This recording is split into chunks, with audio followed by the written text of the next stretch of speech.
Et justement, Jérémy, peut-on réellement croire au projet de rénovation du Centre des Arts de Pointe-à-Pitre? Question posée ce matin à Éric Jalton, président de Cap Excellence. Alors je vous le disais à l'instant, la SEM-SAMAR a été désignée en début d'année comme mandataire du chantier. Si le calendrier des travaux n'est pas encore entièrement défini, le budget initial de ce projet d'envergure est d'environ 34 millions d'euros. Les enjeux, on le sait, vont au-delà d'une simple rénovation. Il s'agit de rétablir une véritable institution du patrimoine guadeloupéen à la suite de projets qui se sont succédés sans jamais aboutir. Selon Éric Jalton, il faut y croire même si on ne peut écarter quelques difficultés techniques. Oui, il faut y croire, c'est beaucoup de soubresauts, ça date, mais au lieu que ça a commencé, c'est vrai qu'il y a des aléas techniques qui peuvent se justifier, qui justifient fortement ces retards. Il n'y a pas soit de malversation, quoi que ce soit.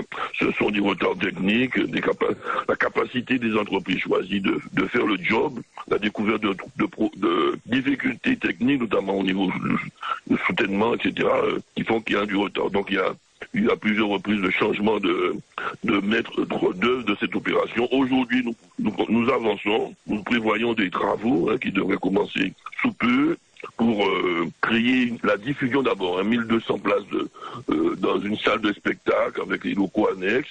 Et dans un deuxième temps, nous allons passer à d'autres aspects, les ateliers d'artistes, salles de formation, le hall, la boutique, le restaurant, les espaces commerciaux, une petite salle de spectacle en deuxième modulable avec ses locaux.